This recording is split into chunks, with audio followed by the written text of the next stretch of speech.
here we are again with the OnStage Colorado podcast. I'm Alex Miller with arts reporter Toni Tresca. Hey, Toni, how are you? Hey there, Alex. I'm doing good. It's finally starting to feel like fall, or at least it is when I take my walks first thing in the morning. Yeah, it was definitely a little on the chillier side this morning. I was actually up in Aspen this weekend. Every year, my wife has an event up there for work, so I tag along since it's actually kind of a cool place to go.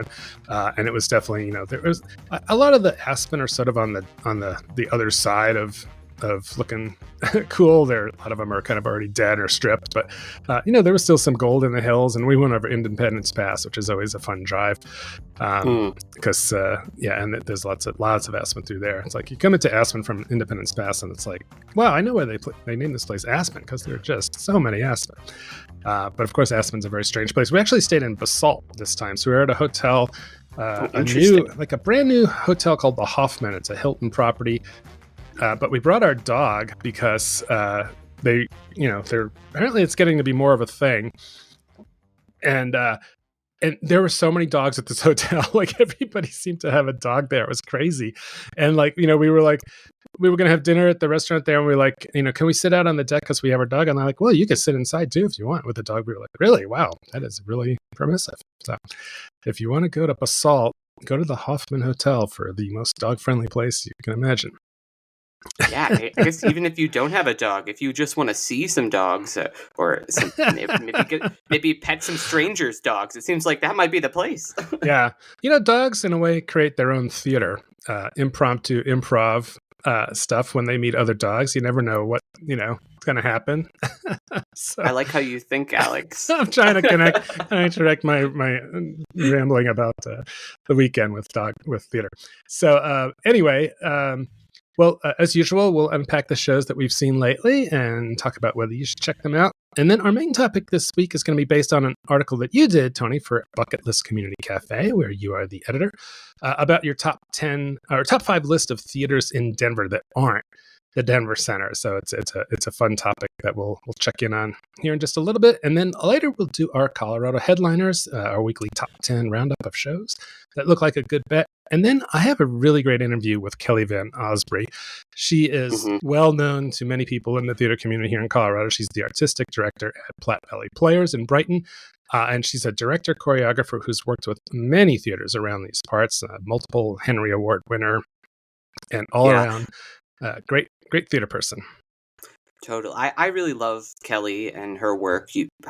Whenever I see her name in a playbill, I know I'm in for a good time. She pretty much always delivers at a consistently high level, and it was really great to see her and her son Anthony at the press night for Cabaret on Thursday last week. What can you tease about that conversation that you're going to have with her later in the pod? Yeah, well, Kelly's had such a great run in the past few years. She's, racked up, like I said, Henry Awards and accolades not just for her own theater, the Platte Valley Players, but also with companies like she's worked for Performance Now, Cherry Creek, Arvada Center, Give 5 Productions, and probably some others. So we talk about her artistic journey and how she got to where she is, how she approaches the dual role of director, choreographer, and what she's looking at next. So stick around for that. So now let's just take a weekly roundup of what we've seen around lately, just in the last over the weekend. What did you catch? We were at some of the same shows. So yeah, as I just mentioned, I was at Cabaret, and so were you. This was over at the Armory in Brighton, which it's a really neat performance space. It's super versatile. It's kind of it's more of a community space over there, so it's multi-purpose. It can be used for a lot of various things. And Kelly's company, Platte Valley Players, primarily works out of this venue. And their production of Cabaret, this is a musical that I have seen many times covering theater in Colorado, including recently at places like OpenStage in Fort Collins and in Aurora at Vintage Theater. And so it's a musical I'm very well familiar with, as I'm sure many people listening to this podcast are. But this production of Cabaret just is firing on all cylinders. The cast that is assembled for what is a community theater production, essentially, of Cabaret is just outstanding. The choreography is amazing. There's a live band on stage. Brian Malgrave's set design for this production is absolutely splendid, slowly descending into this Nazi world of cabaret. And yeah, I was really, really impressed by this production. What did you think, Alex? I know from your review you quite liked it. Yeah, I kind of raved about it. It really was fantastic, and every role was well cast. Jeffrey Parker as the MC was just boffo good. I mean, he was just on it. He just so embodied that character so well, and really let it all hang out. Man, he was just letting it go. And all of the elements, and really that armory is a nice space. It was really fun the way they had it set up. You know, I don't know what it was going to look like, you know, when they were actually into the full run, but it was set up like a cabaret. You know, there were tables and, you know, high tops and they were kind of spread out. So there was room in there. And you know, we kind of exchanged glances during the show, like, holy shit, man, this is really good. Like I said, you know, with Kelly at the helm and, you know, Jeff Parker in the lead, but there was, you know, we were expecting it would be good, but it was just, really, really, really, really well worth the trip all the way up to Brighton, which is, you kind of go up to Commerce City and hang a right. Yeah. And I also want to shout out the actress who played Sally in particular. That's a really, really, really tricky role. And she particularly sells this really difficult moment in the second act, the titular cabaret song, in which you kind of she's debating whether or not to have an abortion in real time, live on stage in front of everybody in her first performance back at the Kit Kat Club. And I've seen it played a number of different ways, but this kind of roller coaster of emotions that she takes you on, kind of starting really somber, building up to something kind of a little bit more grand, and then kind of breaking down again by the end, I found so compelling to watch. Right. So that was Abigail Kochevar, who was fantastic. And you know, also lots of great roles, but also the ensemble was fantastic. The costumes by Nicole Harrison were really, you know, sexy, but also you know, discreet enough, and they were able to move in them, and they weren't falling off or anything like that. So really well done there. So. Indeed. It was so well done that I will forgive Jeffrey Parker for pulling me up on stage at the start of Act 2 to do a little bit of audience interaction. Yes, you got to dance with Jeffrey. I tried to take some pictures, but they didn't come out so well. But so anyway, so that's Cabaret up at Platte Valley Players in Brighton, which I think has one more weekend. And then the other show we saw together over the weekend was I Am Not Your Perfect Mexican Daughter, which is a Denver Center Theater Company production, which was also a really good show. It was a really compelling sort of coming-of-age story of, you know, a young Mexican-American, teenager in Chicago. And it's really, I mean, the actor, she is on stage the entire time. I don't think she leaves for a second. And she just did a great job in that part. And a great cast overall, a compelling story, not an unfamiliar story. You know, it's like it's about, you know, her sister dies, and she was kind of like the you know, the preferred sister in her mother's eye, and you know, so she's left with this other daughter who's less, as the title implies, very much not perfect, and that all that dynamic. But there was really great stagecraft involved. You know, they used all the whiz bang stuff there in the Killstrom Theater. What did you think of the part where there's a pivotal scene? I won't give it away, but where the racks that were above kind of lowered down around her in this circle, and these racks were just filled with all kinds of props and paraphernalia and stuff that kind of summarized her life and her family's life. At first I thought it maybe seemed a little heavy-handed, but then I was like, oh, that was pretty inventive use of you know, to be able to lower it down. I think I found it to be a really interesting usage of the space by scenic designer Arnel Santiago. I think I just butchered that last name, but I'm not sure. Yeah, I'm gonna keep moving on. Okay. The scenic design there, I thought it was really inspired by Arnel Santiago. And it just kind of, as the play was moving on and the emotions were ramping up, you just kind of see the pieces slowly start moving in on Julia's throughout the play. And I thought it was very effective. And then particularly in that one scene, which we won't spoil, but everything really ramps up and it really compresses. And you see all these objects from her childhood that have been mentioned throughout the play. And this was a very moving play for me. I wasn't expecting to be quite so moved by it. And so this play is based on the novel by Erica L. Sanchez, and it was adapted by Isaac Gomez. And Isaac was actually there on opening night, experiencing this adaptation in real time, and it looked like he was enjoying himself. He had to be very pleased because the director Laura Alcala Baker did. And plus his adaptation of the novel was really strong, and you could really see how he had to figure out, how to tell this story on stage from a novel, and all of the scenes run together seamlessly.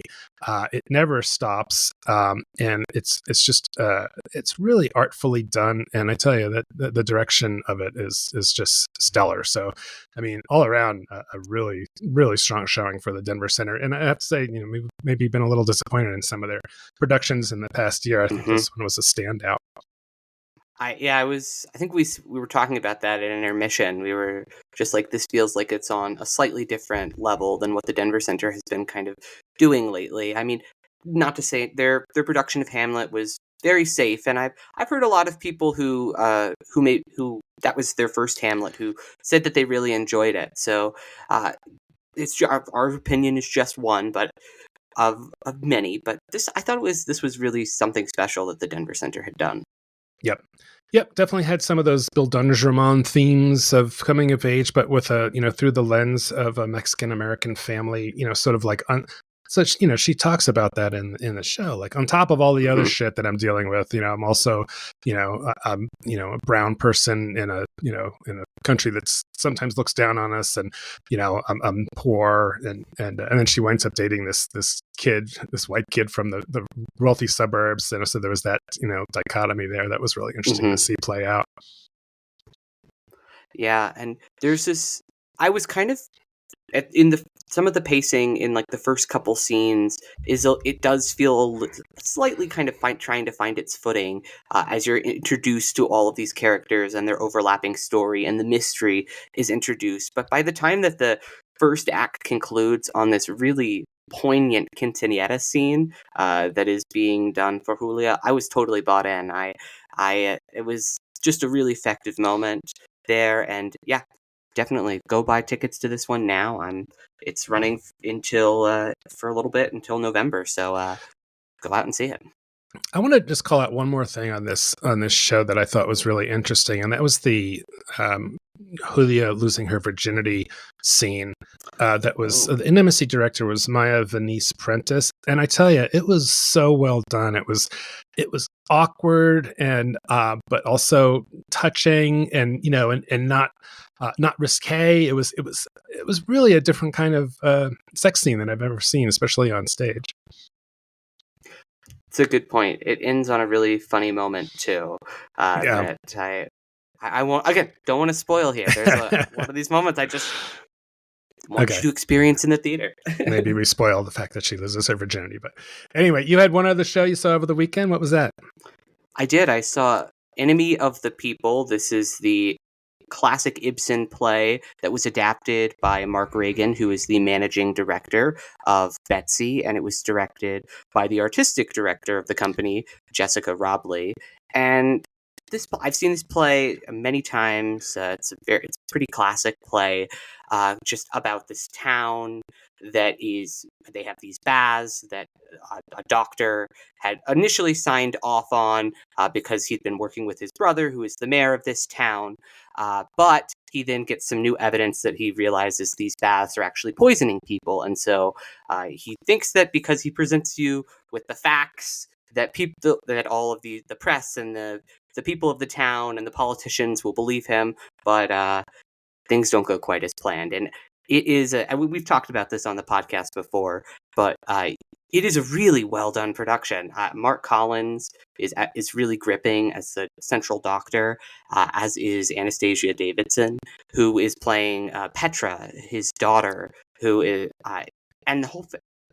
Truly, just the whole cast is just full of Denver staples from like Yeah, Jim Hunt is in there. he was great. Do it. Chris He really Kendall, is. Bill Hahn as the Kendall. mayor was fantastic. People might remember him from The Minutes. He was kind of an explosive character there too, and he kind of reprised that. That's right. Yeah, he has this really amazing freak out scene in the house where he's like freaking out on his brother, played by Mark Collins, and it's going to stick in my head for a long time. It's really, really well done, and I really like how Jessica Robley directed that in the Savoy to kind of, particularly in the second act. There's this. It opens with this scene in which you're kind of doing a town hall of sorts, and she really addresses a lot of that action to the audience. She puts characters in the audience with you, so it really kind of implicates you as an audience member in the action. You're not doing anything to stand up for the doctor either. You're sitting there passively, and I thought that was a really effective way to kind of use the space and bring people into that show. It was, yeah. So another like smaller piece of this is, so there's an actor who plays the maid, and I believe her name is Penina Eisenberg. And so so Mark added this in because he learned about these. I guess in Scandinavia, I don't know if it's Sweden and Norway, but there are these particular songs that women sing to get the cows to come home. And so he took he found some of that music and used it in some ways in the show that was really inventive and kind of cool as well. So there were a lot of nice touches like that, and also lots of great performances. So really, really a fun show, and there's plenty of opportunity to see that because it'll be, I think, at the Savoy through October 13th, and then it will be at the Dairy Center from November 8th through 17th. So definitely plenty of time to check that one out. I'd highly recommend it. Although, if you do want to see it, you have to see it in the Denver run, because as I was talking with Mark at the show on Saturday, they have already completely sold out the run at the Dairy in Boulder. So Wow. They're talking about maybe adding some additional performances, but that's TBD. Right. That's amazing. Oh, good for them. And you had one more show you saw that I hadn't heard of. So what's this? What's Arcade?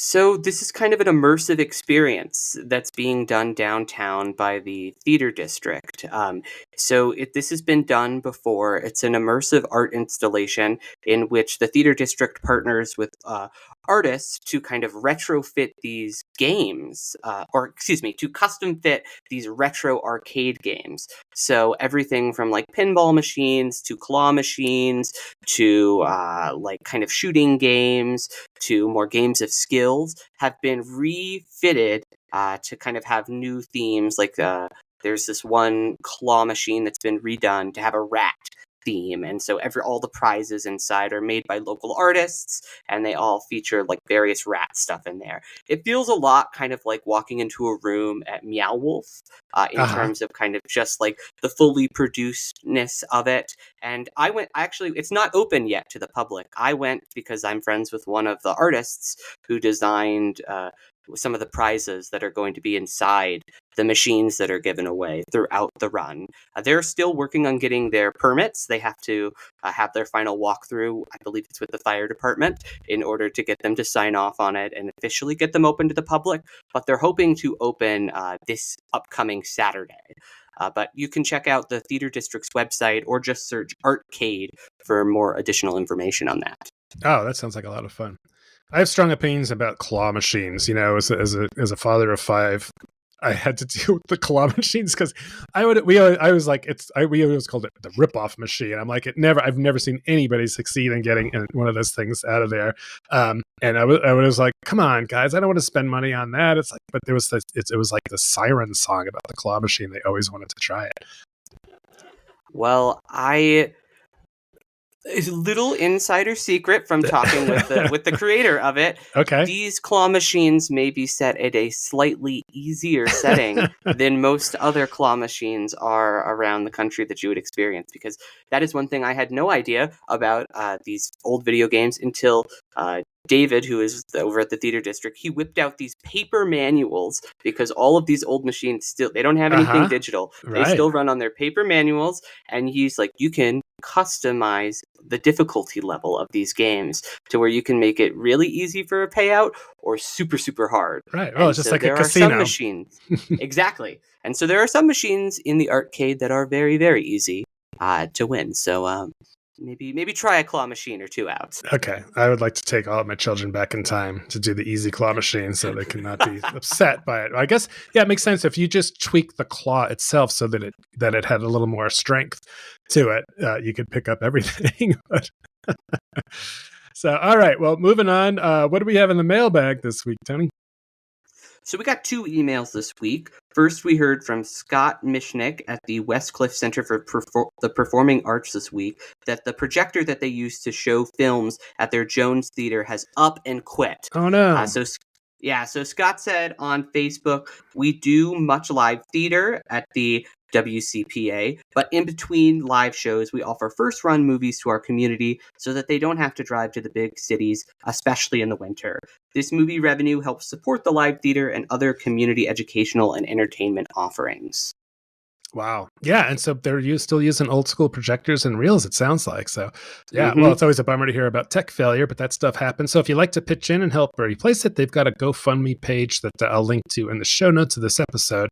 And good luck to Westcliff folks to get a new projector. What was the second note? Yeah, so last week on the show, you shouted out the All-American Haunting at the Lincoln Center in Fort Collins as one of your headliners. And we heard from Anthem Flint, who is half of the producing and creative team of the All-American Haunting, who said, "Thank you so much for talking about our upcoming shows here in Colorado on your most recent podcast episode. We're so excited to premiere this newest version of our show on the 4th and 5th in Fort Collins and bring it back to Boulder on the 19th before taking it back on the road. I know we're just a small up-and-coming production, but that means your mention of us is even more helpful and important." And yeah, it was great to hear from them. Thank you so much for writing in. Glad to hear that the support was helpful, and cool to hear that it's going to be coming back to Boulder after the run that happened in Fort Collins. They offered to come on the show and chat a little bit about storytelling, playwriting, magic, special effects, and stagecraft. And while we're pretty booked up right now for interviews, we may take you up on that at a later date. Yeah, those are all great topics, and it's hard to not have somebody named Anthem Flint come on this show. Like, best name ever. Absolutely. So on a related note, I just wanted to give a quick shout out to Steve Wood, who responded to our call for donations that I put in our last newsletter and sent some green our way. It's actually the second time he's done this. So Steve actually lives in Albuquerque, but he comes up to Denver regularly to see shows. And he wrote to me, he said, when we were in Denver for Kimberly Akimbo at the Denver Center, I used the OnStage Colorado newsletter to find out what else was playing in town. And this is how we also decided to see POTUS at the Curious Theater, and I will also use it when we come up for Funny Girl. So excellent to hear. That's exactly what we do this for, is so people find out about shows. So very much appreciated. So if you find value in our podcast, website, newsletter, consider becoming a member. No, wait, that's CPR. Just consider shipping in a few bucks. Yeah, we won't take over the whole episode with entreaties for money. Every little bit helps to fund the software that drives all this, the web hosting costs, all the driving to theaters, the parking, and of course, Tony, all the drinks we have to buy at the bar to get this work done. Indeed, we are obliged. So thank you so much for your support, Steve. If you have any thoughts or comments that you want to share with us about the podcast, please reach out to us at info@onstagecolorado.com. Leave us a comment on the website or contact us on social media. Now, on to our main topic. Yeah, so I saw this in your newsletter, the Bucketlist Community Café newsletter, where you guys do top 5 lists, and so you did one of the top 5 theaters in Denver that aren't the Denver Center. So I thought it's a great list of some great theaters, and can you tell a little bit just first about the criteria that you used? Yeah, it would be my pleasure to. I really enjoyed putting together this list. Yeah, as you mentioned, this is a part of Bucketlist's ongoing top 5 guide to happenings around Denver and just guides to how to experience the best of what the city has to offer. And so I kind of put this guide together with a couple of criteria in mind. I wanted to shine a spotlight on some of the other theaters in the city that aren't the DCPA, because that's kind of the big dog when it comes to theater in this town. That's the one everybody immediately thinks of. Yep. Right off the top of their head. So wanted to put the spotlight somewhere else, and then I also wanted to kind of narrow the focus to theatrical offerings. So no comedy, no improv. So that kind of eliminated venues like Chaos Bloom or Denver Improv Comedy Works that are also great spots in Denver to see live stuff, but not necessarily theater per se. And then I also wanted to be specific to venues, so give people a place where they could go physically to see theater. So this does eliminate troops that are more on the nomadic side, so like your family theater company that does primarily nomadic work. They were not going to be eligible for this list since they don't have a space.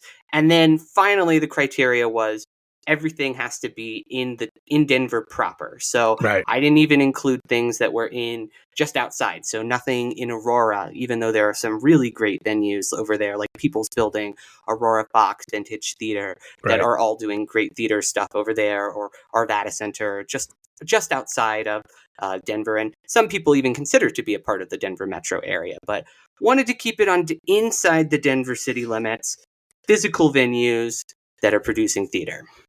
Right. So yeah, if you apply all those strictures to the list, it comes down to Buntport, Curious, Firehouse, Su Teatro, and the Savoy. So let's take them one at a time. So the Buntport Theater is both a theater organization, production company that does their own very quirky, usually very comedic work, and they have their own space on LePan Street in Denver. So what else would you say about Buntport other than they're always interesting, they're always fun. It's also a very reasonable place to see a show that a lot of times it's just pay what you can. But lots to say about Buntport. They've been around for a while now. Yeah, Buntport is they're over in the amazing Santa Fe Arts District, so that's one of my favorite places to like go to eat before a show. There's so many great offerings over there in that neighborhood. The 5 artists behind it, Brian, Hannah, Eric, Aaron, and Samantha, are all amazing. It's crazy that they've been in this space since 2000. In this black box space is also just so adjustable. It can be done, which is perfect for all of their original productions, which the team writes, creates, directs, produces themselves in house.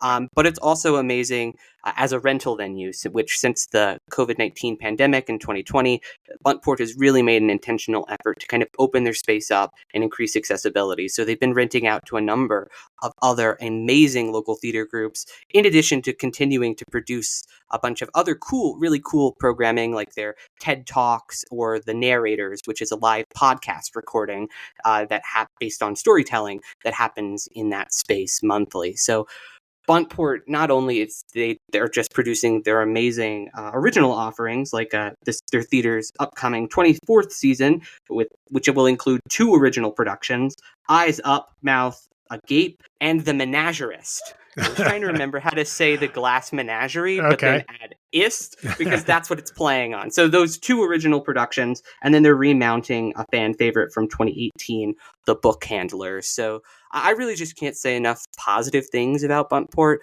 I never know what I'm going to expect when I walk into their quirky space, but I always have a really cool time. They've got a really cool drink system that's very different from the other big dogs. It's a donation system with a little fridge. Yep. So Buntport's awesome. Yeah, to know them is to love them. Definitely highly recommend anybody, especially if you've never been there, to check out Buntport. They take a lot of big swings, they take a lot of risks, and so some of their shows, not everything hits the way they might like, but they're a really tight group of artists. I think they're all really good friends with each other. At least I'd like to believe that. But I've seen them outside there, and they all seem to like to hang out together too. So great group of people, and really embody the spirit of live theater, I would say. Totally. I end my guide by saying it's perfect for those seeking a night of unpredictable and original theater. Buntport is the perfect escape from the mainstream. Yep. So, Curious Theater is a very ambitious theater company. They've been around since the 1990s. I think they recently celebrated their 25th anniversary. I remember when I first started reviewing theater when they opened. So I've been seeing shows at Curious since the beginning. And they've had their some ups and downs recently. They have this beautiful space in an old church on Acoma Street in Denver, and so they've actually got it up for sale. So they're not quite sure how long they're going to be in that space. So they may become a nomadic troupe as well. And for a long time they were very much focused on social impact type theater. And I know some people would comment that it felt like you were being punched in the face with lessons. It could be a little preachy or didactic or whatever.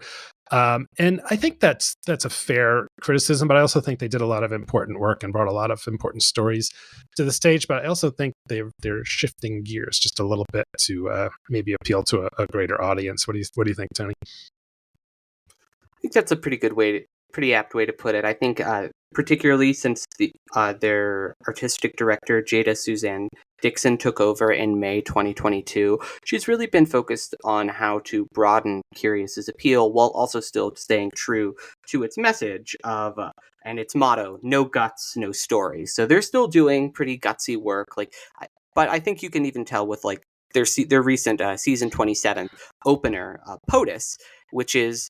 It is a very relevant play, obviously, with the election coming up and its message about the resonance of the perils of male leadership, particularly at the highest level.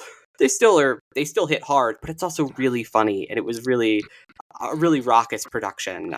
The first time that they've done a true kind of farce on that stage, as Jada was telling me. So I think they're kind of leaning in a new direction while also still staying true to the underlying mission of the theater. Right. But yeah, always solid work there, Curious. And as long as they can stay in that really cool space, the better. Next one on your list is Firehouse Theater, which has a really interesting history. Now they don't have their own space, but they have a pretty well dedicated space in the John Hand Theater, which is like a little maybe 100-seat, maybe 150-seat theater there in the Lowry area, and they've been there for a while. And there's an interesting and also kind of tragic beginning to Firehouse. Would you like to? Because you mentioned it in your list, Toni. Absolutely, yeah. So the company was founded by John Hamm, whom the theater is named after, who people may know him. He established the Colorado Free University in 1987 and later purchased the Lowry Firehouse in 1999 with a vision to transform it into a live theater. But tragically, in 2004, as John was preparing to open the company's first play, he was robbed and fatally stabbed. And so to kind of continue his legacy and make his dream come to life, his sister Helen Hand stepped in to continue the theater, and she has since led the organization she's still over there to this day. So this is a really cool space. Firehouse is always doing really interesting work. Everything from kind of stuff they've got the more conventional stuff, like their upcoming season. They're doing Little Women, but they're also in this upcoming season doing stuff that's really exciting, like The Girl on the Train, which is an adaptation of a thriller novel. They're doing a Depression era drama, Blue, for an Alabama Sky, a comedy, Ripcord, and a farce about the gay rights movement, Perfect Arrangement, written by one of my playwrights I quite enjoy, Topher Payne. Yeah, they consistently do very nice work, and it's the kind of place where if you want to go into like a really nice small theater and see actors close up and really see what's going on, they always have really nice set designs, and they attract some of the top talent from around the area. And Helen does a great job continuing to lead that organization in the spirit of her brother John Hand, whose name, as you said, is still on the theater. So it's a really neat story and a great little theater company. And Helen is just such a lovely person too. And I think her perspective, she uses the theater, as she says, to encourage people to look at life through other perspectives and develop empathy. And that's really theater, what at its best and truest form really can do. It has the potential to foster that empathy. And I think that the shows that they produce, the kind of dramedies that you often see on their stages, really do a good job at capturing the essence of the human spirit. Indeed, yeah. So the next one on your list is Su Teatro, which is our really important organization that does theater aimed at Hispanic audiences, but also great for anybody to go see. They also have a really cool venue there in where is that? What street is that on? I can't remember. It's on Santa Fe Drive. Right. So they're at since 2010, Su Teatro has been at the Denver Civic Theater there, and they've since rebranded it to the Su Teatro Cultural and Performing Arts Center. But yeah, this troupe is Denver's only Chicano theater troupe. They were founded at the height of the Chicano rights movement in 1972, and they still continue to be led to this day by Anthony Garcia over there, who he's done a really impressive job of growing this company, and he writes a lot of the shows over there and just really fostering a really supportive space for over 50 years for emerging Chicano and Latino artists to present their work, get on stage, try things out. And so I'm really excited for them. We talked about this on the podcast earlier this year, but in June, they purchased the Blue Building across the street from them. So that's really going to allow them to kind of expand their reach, particularly on the education side of things. Right. Yeah. It's they've got a lot going on there, but I have to say sometimes I'm not exactly sure what their programming exactly is. They have big gaps in the calendar, and then they'll have like a really cool show for a while. So I'm not always entirely sure what they're up to, but usually what they put on stage is pretty darn interesting. Yeah, they're not quite as active on updating their website, but their Facebook page is probably the best way to stay up to date with them because they're constantly sharing their information there. But yeah, that is true. This is perhaps they're not quite as tech savvy and about getting up to date about sharing information about their productions as maybe some of these other companies. Yeah. Well, piece of advice, get tech savvy, because you want people to know about your shows for sure, especially important ones like those. So the last one on your list I thought was a little bit of an interesting choice, the Savoy, which is a beautiful facility built in an old hotel. It's got this kind of jazz era speakeasy sort of feel to it. They've always got a well-stocked bar and usually craft bartenders making craft cocktails. And, we've seen Theater Artibus perform in there. We've seen Boulder Ensemble Theater Company perform in there. But a lot of times they don't have theater going on in there. So why did you pick them? I think just because they do host so many notable theater troupes. In addition, like Boulder Ensemble Theater Company has been performing their Enemy of the People there. Local theater performs there. Fringe frequently performs theater there. And it's just I think it's just such an interesting historical space, particularly for performance. And so even though it doesn't exclusively host theater, it's also it's not quite like a comedy venue, or it's not branded as another explicit kind of venue like that. So I guess maybe I'm cheating a little bit here with my own criteria, but I just thought that the Savoy was such a unique and compelling space for theatrical performances that I kind of had to put it in here. Yeah, I agree. It is a nice place to see a show when there are shows there. It can be a pain in the ass to park sometimes there, so it's a good idea to get there maybe a little bit early and make room to save time to have a drink beforehand there to try and make sure you get a spot, because they don't have any kind of, it's all street parking. They don't have any kind of parking lot. Yeah, I definitely would recommend getting there a little bit early. Hit up Larimer, that Larimer Street there. It's there's so many good options along that strip, just like 2 blocks up. And yeah, parking can be a little tricky particularly if you're arriving close to showtime, because everybody is fighting for the same street parking. But I thought it was interesting. I saw Mark Reagan recently rented out a separate parking lot for their performances of Enemy of the People, and that seemed to really help. But wow. I know that is not always within the producing budgets of every company. No. So, but it seemed to work well. Uh-huh. One other curious side benefit you might experience, like I did when I saw Enemy of the People as I was leaving, which is right near Coors Field. The fireworks were going off at Coors Field, and I'm not sure why, because I think they lose most of their games. But they had fireworks nonetheless, so as I was leaving, I got to see this really great fireworks display on the way out. You never know what you're going to see in Denver. So, all right. Well, it's a great list, and definitely a good thing for people to tee off of if they're interested in seeing theater in Denver. But keep in mind, there's lots of other theaters in the Denver area as well as Colorado at large. So in a future episode, I think we'll take a broader look at the top theaters that are outside of Denver and call out some of those, because there's plenty of them. So. All right. Well, we're going to take a quick break, and when we come back, we'll do this week's headliners and my interview with Kelly Van Oosbree. So stick around.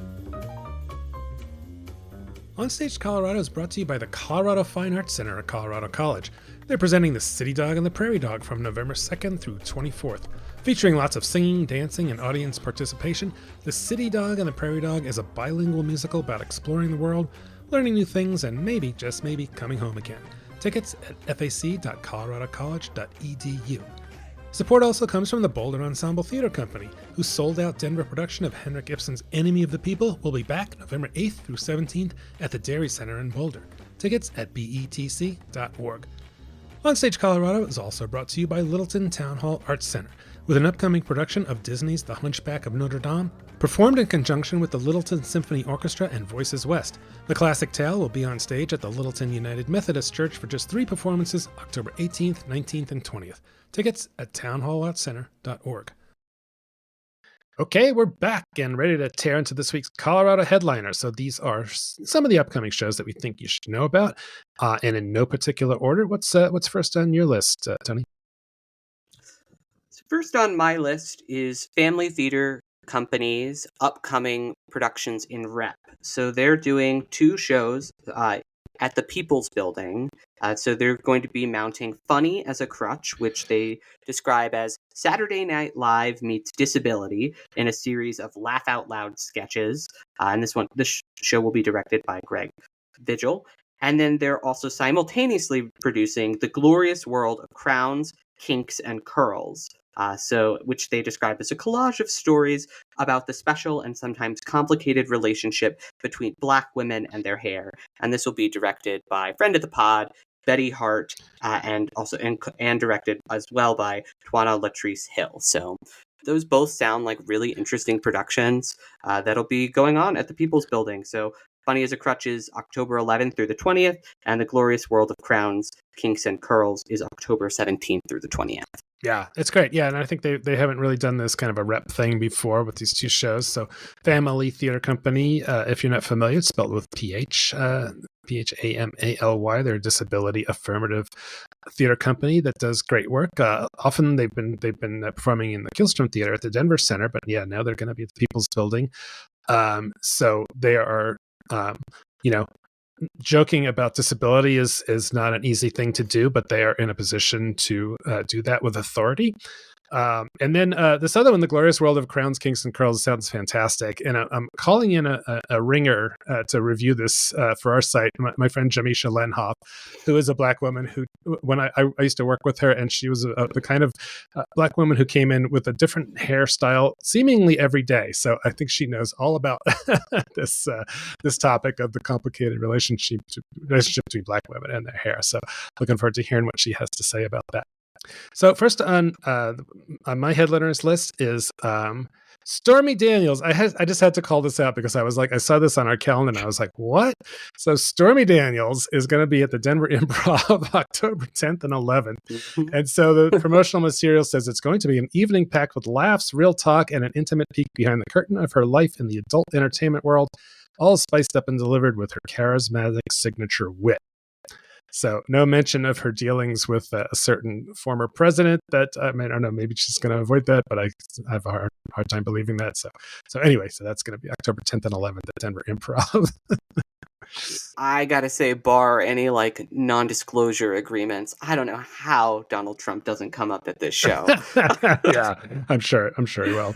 My next headliner is a production by Audacious Immersive. It's Frankenstein. So they're doing this as a trunk show, so sort of in the style of their Drunk Christmas or Space Conflicts, Right. which they've done before. So Drunk Christmas is their annual take on a Christmas Carol in bars around Denver, and Space Conflicts is kind of their annual May the 4th Star Wars parody that they do as well. And so this will be pretty similar. It's written by local writer Alyssa Bosk, and it brings Mary Shelley's original language. Yes, that's right. This adaptation is using Mary Shelley's original dialogue from the book, just adjusted for the stage, which I was very intrigued to hear about from Alyssa and kind of talk to her about that adaptation process. But it's kind of got a comedic spin to it, as is pretty typical of Audacious's production. So this, like a lot of their other shows, is going to be traveling. It's not just in one location. So it'll be at Odell Brewing, October 11th and 12th, Diction Beer Company, October 18th and 19th, Hudson Gardens and Event Center, October 20th, and Diction Beer Company in Parker, October 25th, 6th, and 31st. So you can get your Frankenstein on Halloween. And yeah, this That's production great. just sounds like it should be a lot of fun. I know you and I are going to be going to their production at Fiction Beer Company on the 18th. Yep. And we'll be able to play along. I know I'm going to be grabbing a goodie bag so that I can get a little pitchfork to terrorize the monster, a little flashlight so I can shine when it's to bring the creature to life.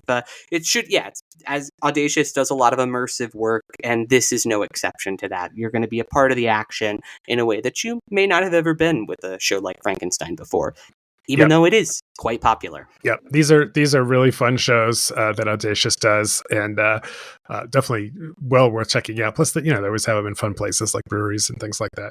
I just wanted to mention real quick, and I think maybe a lot of people know this, but if you didn't, Mary Shelley wrote Frankenstein. She started it when she was 18 years old.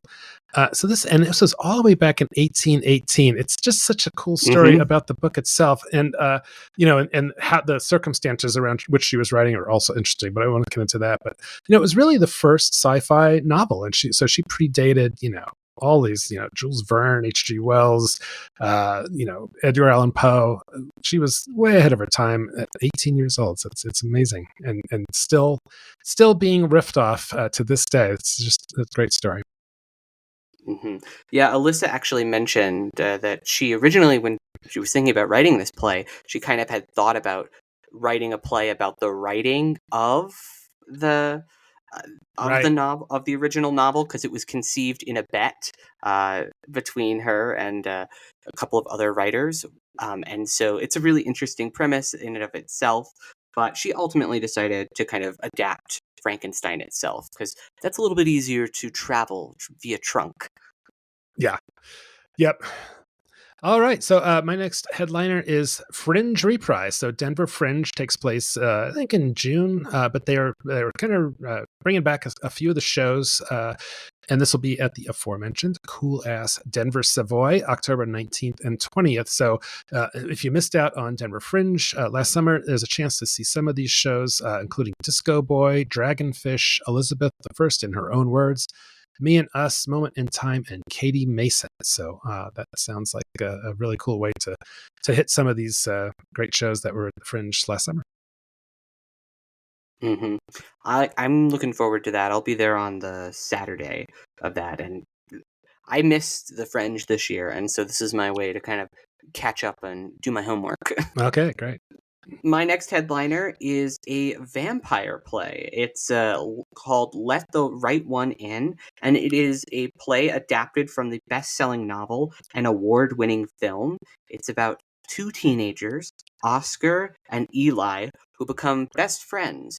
However, what Oscar doesn't know is that Eli has been a teenager for an awfully long time, and then vampire shenanigans ensue. Although, don't let my kind of blasé description of this make it sound like a comedy. This is a very intense horror play that is played straight on stage. So this is being produced in the Loft Theater at the University of Colorado Boulder Theater Building, October 11th through the 20th, as their kind of spooky season production. And This is a really challenging play as well, because it's a vampire play and kind of some of the most gory and sensational senses of that word. So just a warning on that. This maybe don't eat before you see the show. Okay. I don't think I've ever been in the Loft Theater there at CU. Have you? I have. It was under renovations for a little bit, so it hadn't been super activated for a little while, but it just recently completed its construction, and so now it's back in business. All right. Love me a freshly refurbished theater. My next headliner is a classic, Iolanthe. So this is going to be at Loveland Opera Theater. They perform at the Rialto Theater there in Loveland. This is October 12th through 19th. So Iolanthe is the 7th of the 14 collaborations between Gilbert and Sullivan. So Gilbert wrote the librettos, and Arthur Sullivan wrote the music. And so this is, of course, a comic opera. And this one's about a fairy named Iolanthe who was banished from fairyland because she married a mortal. That old chestnut, Tony. So the opera satirizes. How dare. The opera satirizes many aspects of British government, law, and societies. This is the Wikipedia thing that she hears saying. It was one of Gilbert's favorite themes. A tranquil civilization of women is disrupted by a male-dominated world through the discovery of mortal love. So, I've seen this, Tony, but I have to tell you, it was probably 50 years ago. I am that old. So when I was a kid, my grandma used to take me into Manhattan because I grew up on Long Island, and I saw a lot of Gilbert and Sullivan when I was very young, and I don't remember Iolanthe very well other than the fact that I did see it. So I'm hoping to get up and see this one to see if I can refresh my memory. I have not ever seen this one, but that does sound pretty cool. And the Rialto Theater is a lovely space over in Loveland. Yeah, it's everybody's always doing Pirates and Penzance and Pinafore and a couple of more well-known ones. I think Iolanthe's a little bit lesser known, but yeah, it's cool that they're doing it. My next headliner pick is The Fall of the House of Usher. This is being done at Lincoln Center, not in New York, in Fort Collins. It is being done by the Debut Theater Company, and they are Debut Theater Company, for those who don't know. We've talked about them on the podcast before, but they're a troupe of child actors, and they perform the show themselves, yes, but then they do the directing, they do the marketing, they do all of the technical design for the productions. And so it really is this really cool chance of really innovative theater being produced by the next generation of theater artists out there. And so this is kind of their Halloween take. The Fall of the House of Usher is based off of Edgar Allan Poe's classic story, and so should be a really fun way to kind of get into the spooky season while also supporting future thespians. That's great. One thing about The Fall of the House of Usher, that is one story that is genuinely really creepy. I mean, I know it's got that reputation, but it really does. If you read it again, it's also a really great story to read aloud. Great sort of thing to experience that way. Yeah, they have a disclaimer on their website that says the production may be disturbing for people under the age of 12. So you've been warned. Okay. Well, speaking of spooky things, my next headliner is The Haunting of Breck Theater. So this is up at the Breckenridge Backstage Theater. It's running October 10th through 26th, and it runs multiple times through, I think, the late afternoons into the evening. So plenty of opportunities to see this. If you're up at Breck, you may not be peeping at the leaves because they're mostly gone. But still, it's a great time of year to go up to the mountains, especially if the weather, chills out a little bit before the ski season starts. It's a great time to go hiking and then check out something at Breck Theater. So there's going to be live storytellers, puzzles, quests, riddles, and of course, it says spooky drinks. So check that out. Who doesn't love a spooky drink? Yeah, I know. So yeah, that sounds like a lot of fun up in Breck. My final headliner, it doesn't open this upcoming weekend, but I do want to give you a bit of a heads up because it's a very popular production. It's the national tour of Hamilton that's coming back to the Buell Theater. It'll be here October 16th through November 24th. And although there are a few tickets left at the full price, which is about $65 to $317, so it's a pretty penny, but if that prospect of those fees has just made your head explode, you can enter the Ham for Ham ticket lottery, which is a digital ticket lottery that will issue a limited number of tickets to every performance for, and I'm not joking, $10 each. So this lottery has already opened. It opened on Friday, October 4th at 10 a.m. and it's going to close on Thursday, October 10th for tickets to the performances on Wednesday, October 16th to Sunday, October 20th. And so you still have time for that first week of performances to enter the digital ticket lottery if you want to get tickets. And then subsequent tickets will begin each Friday and close the following Thursday for upcoming performances. So this is a insanely affordable way to see Hamilton, the professional production at the Buell Theater. So if this sounds interesting to you, use the official Hamilton app on iOS or Android devices to kind of download there, or enter at luckyseat.com. Wow. C'est une affaire. Yeah, that's a great deal. And a great show, really. It's definitely lives up to the hype. It's such a great show to see live. Yeah, I realized I didn't even bother to say what Hamilton was about. It's about Alexander Hamilton, founding father, written by Lin-Manuel Miranda, his Pulitzer Prize, Tony Award winning musical about the founding fathers. And it's, yeah, as you just mentioned, it really is just an amazing production that has to be seen to be believed. I was one of those haters until I saw it with my own eyes. I was like, no way the show can possibly be that good. I don't believe it. Wow. I don't believe it. But seeing is believing. Yeah, a ham hater. Who would have known? You know, I remember seeing the production that they did for TV. I think it was during the pandemic, and I was like, I kind of felt like I was okay. I can check that off my list, and then I did go and see it, and I was like, wow, I'm really glad I went and saw the live version. It really makes a difference. So, all right, my last headliner is another one from our friends, the Catamounts. This is one of Colorado's original immersive theater outfits, and they are doing a show called The Last Night of Red Barker, and not so much a show as an experience. And it's going to be at the Westminster Grange Hall, which is a community center up at Westminster. I think they did this in collaboration with the city of Westminster, October 10th through November 2nd. This is written by our Colorado's own Jeffrey Newman and directed by the Catamounts founder and head artistic director Amanda Berg Wilson. So it says, this immersive site-specific production takes audiences back to 1949, delving into a lesser-known chapter of Colorado's past as it explores the final night of Lloyd, quote-unquote, Red Barker of the infamous Ma Barker's gang. Okay. The Last Night of Red Barker asks, can you ever truly escape your past? So you'll dive deep into this theatrical experience against a haunting atmosphere of 1940s Colorado. And I got to call out this amazing cast. Holy crap. Nika Garcia, Sam Gilstrap, John Hauser, Min Kyung, Cecilia Kim, Jason Maxwell, Emma Messenger, and Don Randall. Man, they got some ringers in there for this one. So check that out from the Catamounts. All right. Well, I'd also like to just add that there are so many fun Halloween shows going on this month that we couldn't fit them all in this week's headliners, but we've been devilishly adding shows to our calendar on the OnStage Colorado website, and we've compiled them into a handy-dandy Halloween 2024 calendar you can get to. If you go on the top menu on our site under shows by category, you'll see a Halloween 2024, and you can kind of see what all's out there for spooky season. Yeah. There's so many events going on. I've been working on a list of all the Halloween happenings that are happening just in the Denver area for Denver Westward. And I got to tell you, my head is exploding at all the Halloween content.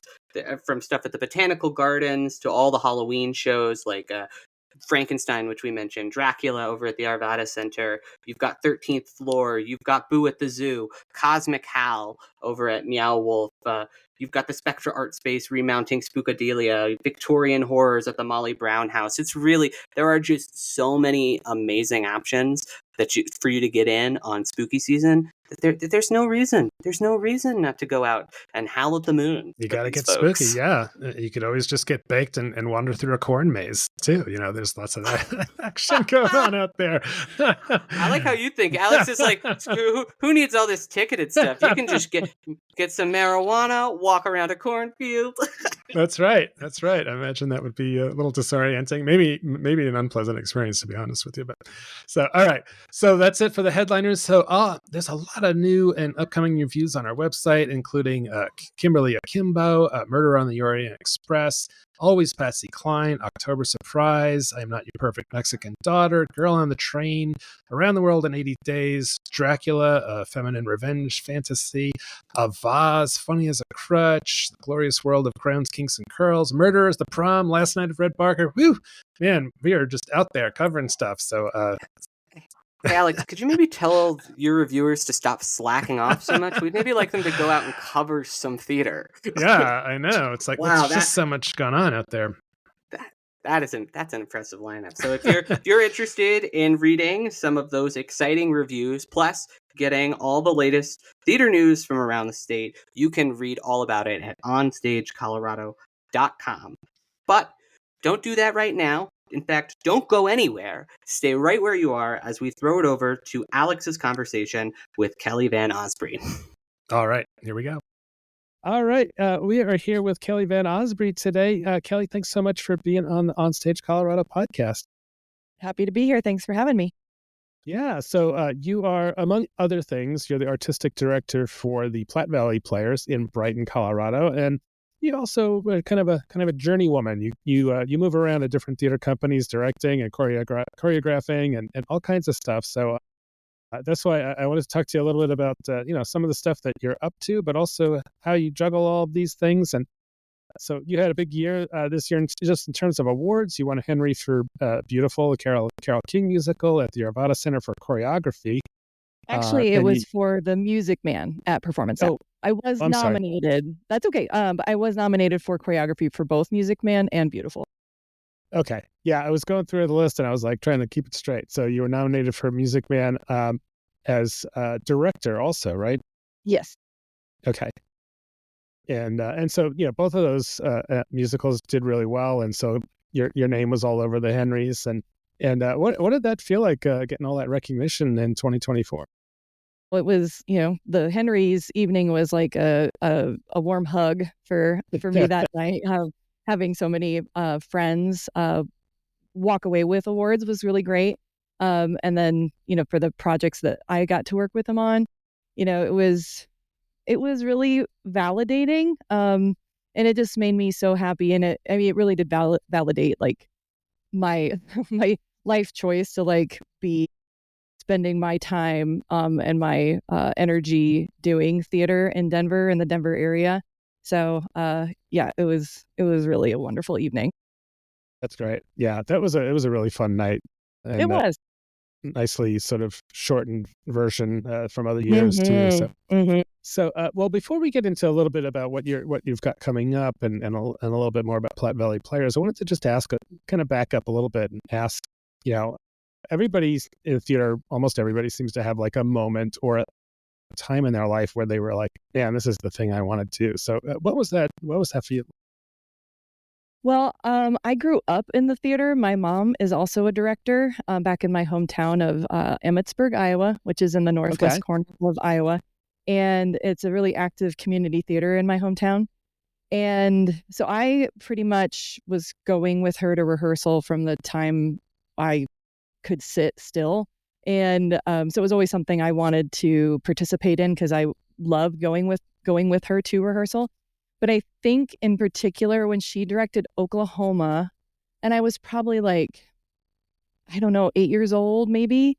And I just thought it was the most wonderful thing that was ever put on a stage. I was absolutely and utterly obsessed. And from that moment, for sure, like there was probably no turning back for my love of the theater, and in particular, Oklahoma. The Oklahoma Blast Off. Cool. Mm-hmm. Well, and so you're kind of carrying on that with probably with your own. You have small children. I do. I have one little guy named Anthony. And how old is he? He just turned 4. Okay. So has he gotten to sit down on some rehearsals? He has been with me at a few rehearsals when he was a little bit smaller. I choreographed Nonsense for Performance Now, and he was with me, and so I would wear him in a carrier and teach choreography, or if I was filling in, I was kind of the nun understudy. So if we were missing a nun at rehearsal, I would be filling in, and I typically did it with a 9-month-old attached to me. But now he's kind of at an age where he's not really suited for a rehearsal at this point. He's a little too distracting. But I'm hopeful at some point that it might be something that I can drag him along to. And I'm also hopeful that soon we can maybe take him to a show. I'm interested in taking him to Elephant and Piggy at the Denver Center. That's their upcoming TYA show. Okay. Great. And your husband is also involved in theater, correct? Only peripherally and by force, most of the time. He had never seen, I will take that back. He had seen like a tour of Phantom of the Opera and Jersey Boys prior to meeting me. But that was it for his own experience with theater. Although he does still brag about his like kindergarten play where he played like the narrator in the Billy Goat Scruff. But he was not a theater person. And then I sort of dragged him into at least being a patron for a long time. And then over the last few years, he's gotten into like set building and helping me out with props and that kind of thing. But yeah, it's not something that he typically does okay. out of joy. He does it out of obligation. But right. I should say it did get him into woodworking. He when he started helping me build sets and that kind of thing, he got interested in furniture making. And since then, he ended up taking like classes over at Red Rocks Community College, has this really wonderful woodworking program. And so we have several beautiful pieces of fine furniture in our home that he has created. And it all started with the building scenery. There you go. Yeah.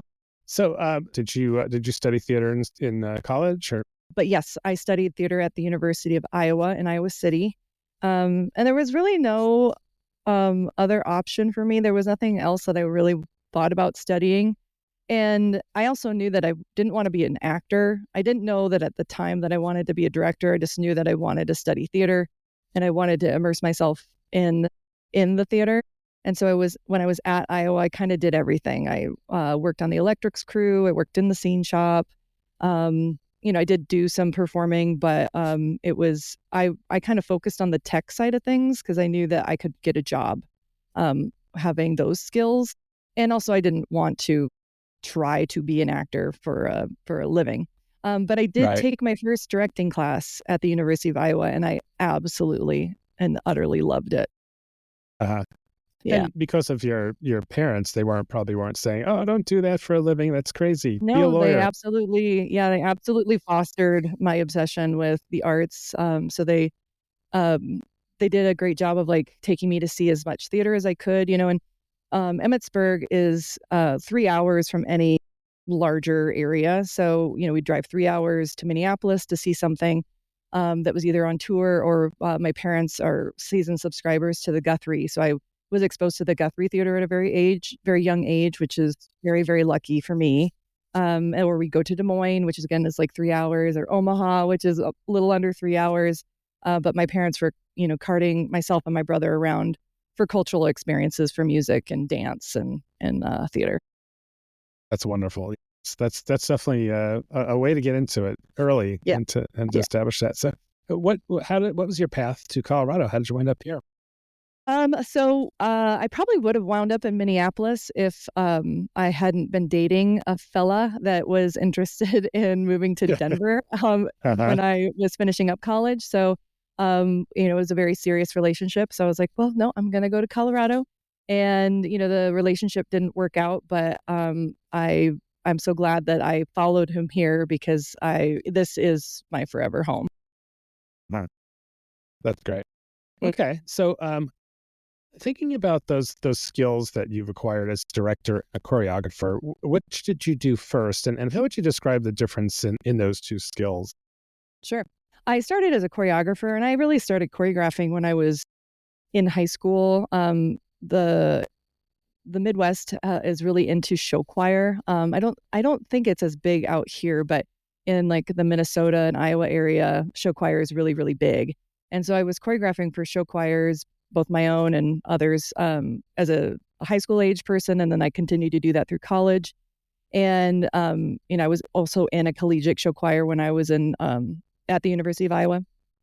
But I was also doing some other choreography for musicals and stuff like that. And then I moved here, and that was kind of it's how I ended up getting involved with Platte Valley Players. I choreographed a production of You're a Good Man, Charlie Brown, I think it was 2006. And that was the first thing I did with them.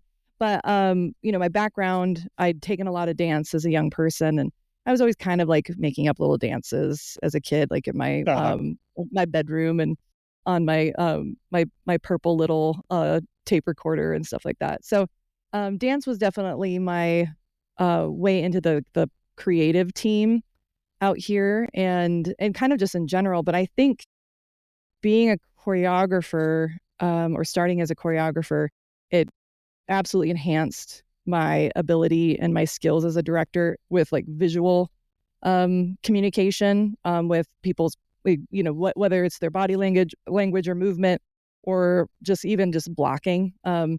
I think my strong suit in theater in particular, in plays, is the ability to like move people around on stage and create some attractive and interesting stage pictures. Do you, it seemed like you either direct or choreograph. Do you sometimes do both? Yeah, I do a lot of directing and choreographing. Cabaret, which I'm working on right now, I am doing both. And most of the time, if I am directing a musical, 99% of the time, I am the choreographer.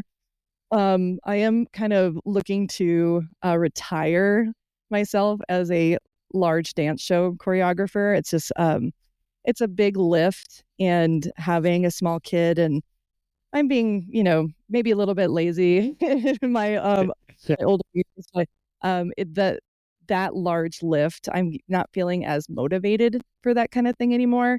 It just requires so much preparation and skill. It's just something that interests me. It does not interest me as much as directing does.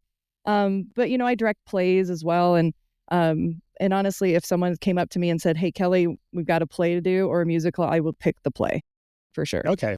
That's interesting, because I was going to ask you about that, since you've done, in the last year or two, you've done everything from like The Music Man to John Patrick Shanley's Stout, which is kind of as far apart as you can imagine. So if you're directing a play, there's just a whole element of stuff. You don't have to really worry about all the music and dance. You just have to worry about the blocking. Do you like that focus? Is that what you're kind of drawn to?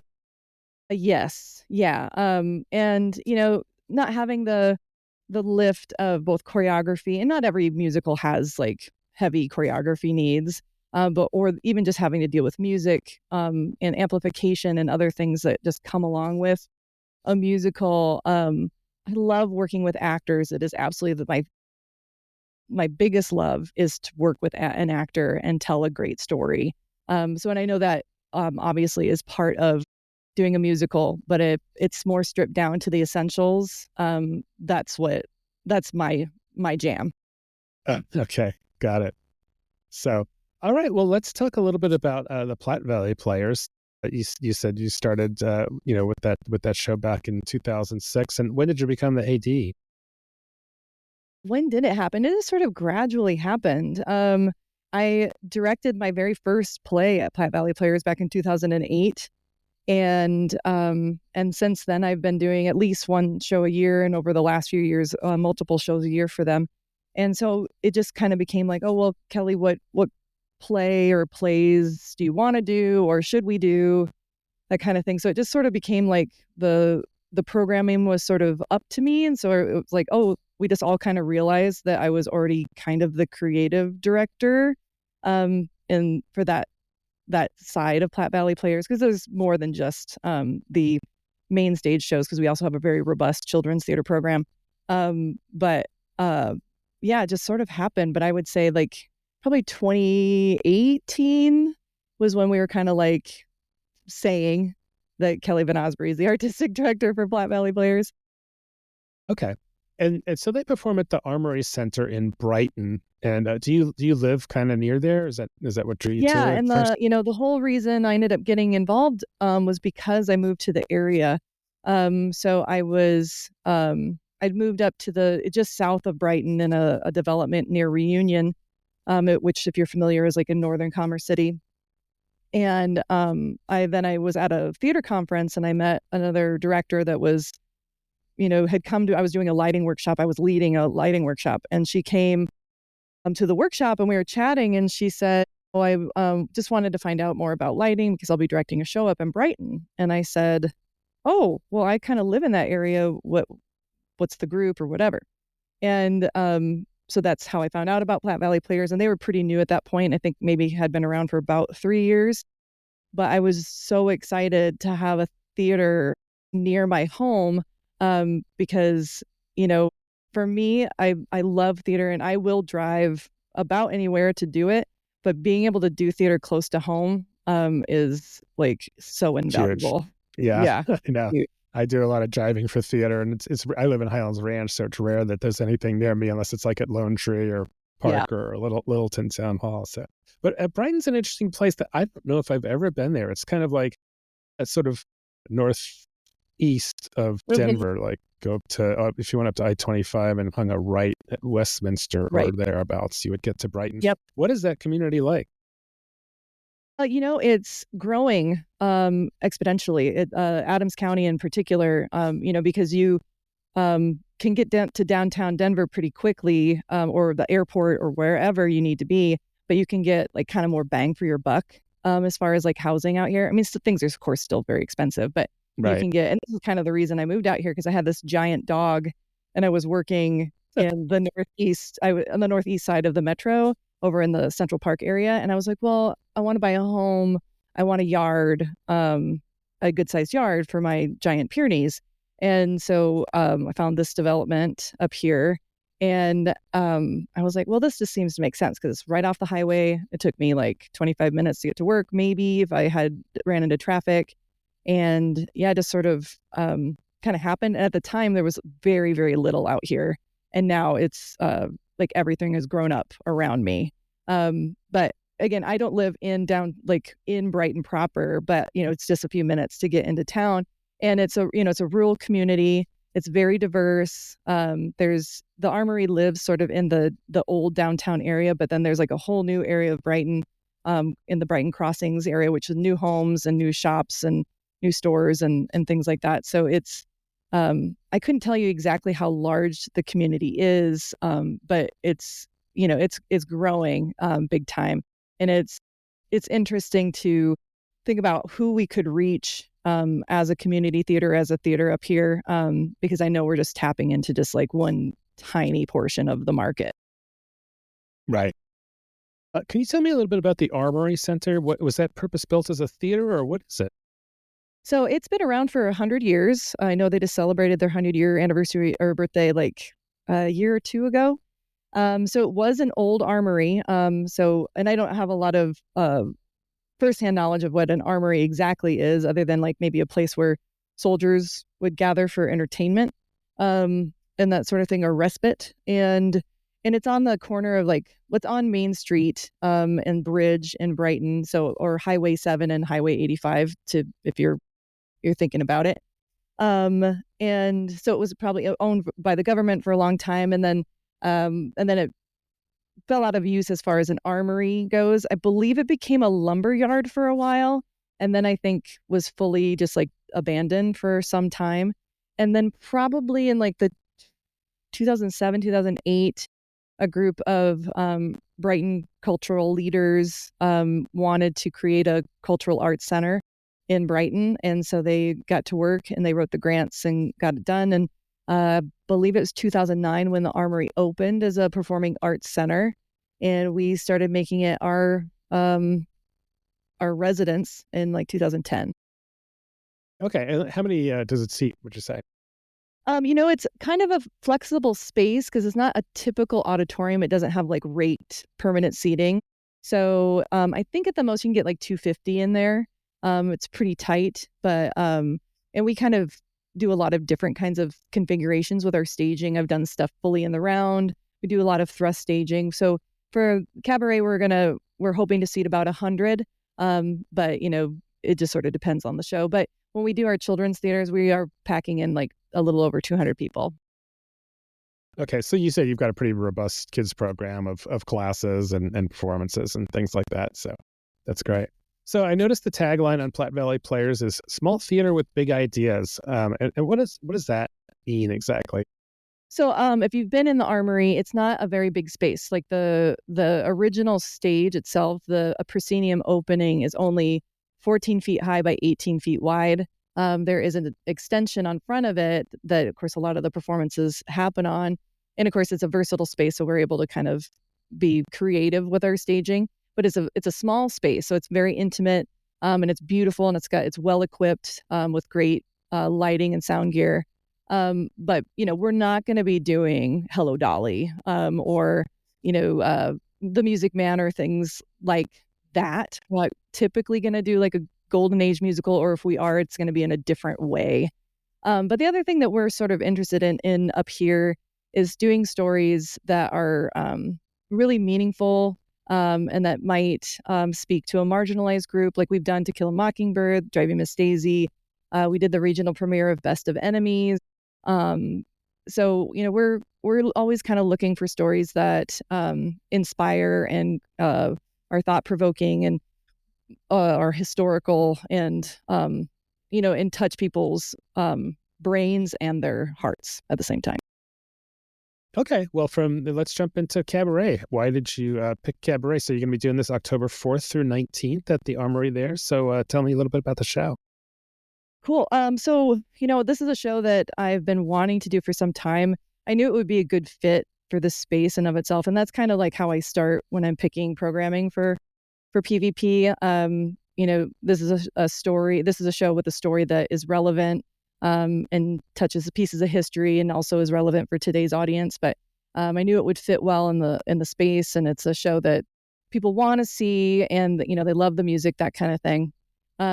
But I'm happy to give you some more history on the show, or if you want to hear kind of like a synopsis. No, I mean, I think everybody knows Cabaret. I was just wondering why you picked it. Yeah, I mean, it's sort of an interesting time. I shouldn't say sort of, it's absolutely an interesting time being an election year. It is sort of this, there's a lot of mirrors between what's happening in Cabaret and this sort of moment of social upheaval and what's happening in the United States today. So, we're kind of in this space where we're maybe thinking about our own personal preferences or things that we're like, well, this is my life. How is social change going to affect my day-to-day living and that kind of thing. So I think there's great parallels between Cabaret and the United States 2024. Okay. And so thinking about the cast for Cabaret, and I guess casting in general, do you mostly draw from the community around there? Or do you have people? We have people come in, from all over, but we do have some people that do make Brighton their home.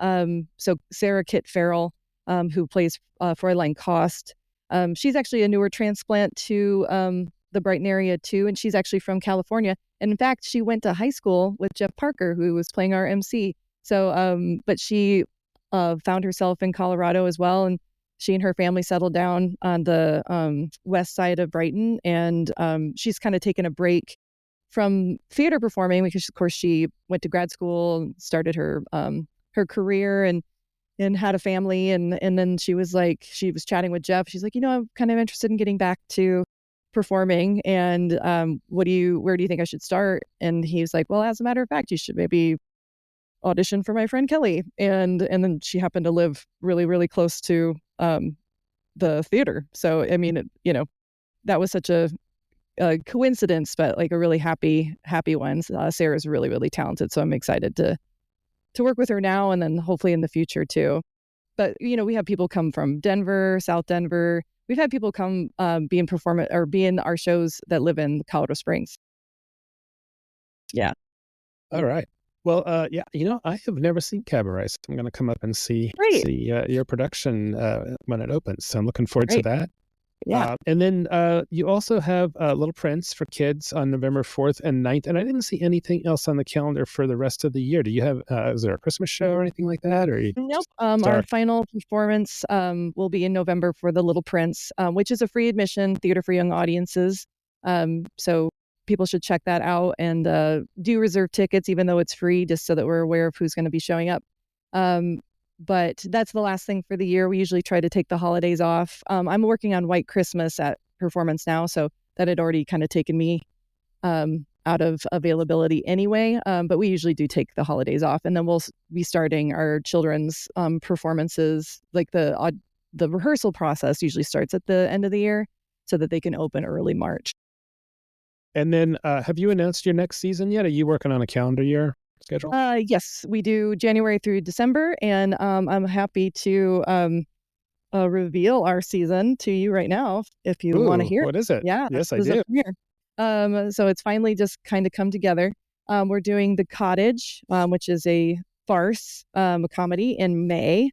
We'll do The Bridges of Madison County in July, which is a Jason Robert Brown musical. And then the last show of the season, big main stage show of the season, will be Frankenstein. It'll be the Nick Deere adaptation. They did it at the Denver Center. I think it was back in like 2017.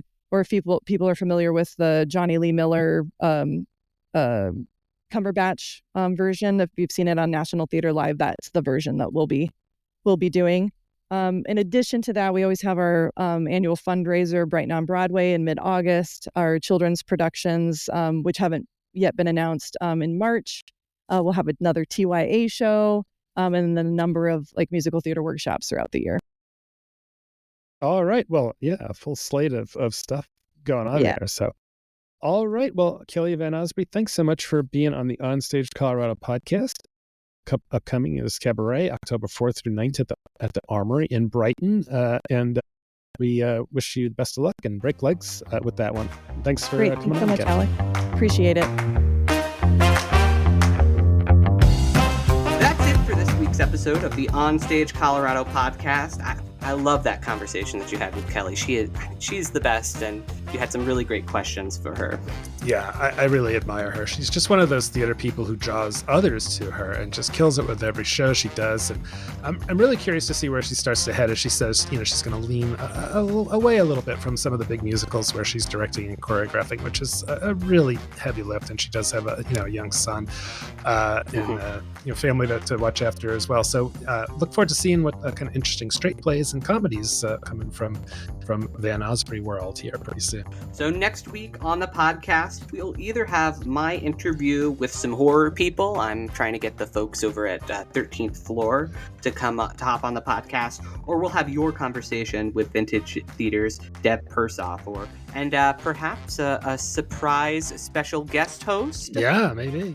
So Deb Persoff is going to be in 2 overlapping shows at Vintage. Right now she's in Murder at the Orient Express, and then she's going to be doing her one-woman show, Eleanor, overlapping. So she is a very busy actor out there. So great conversation with her. So lots of exciting things on the way. If you want to stay up to date on what is going on in theaters all around Colorado, subscribe to this podcast wherever you get your audio. If you like what we're doing, please tell other theater lovers in your life. And of course, if you want to support what we're doing, like Steve Wood, please consider donating. There's a link under the resources tab at the top of the menu on the website.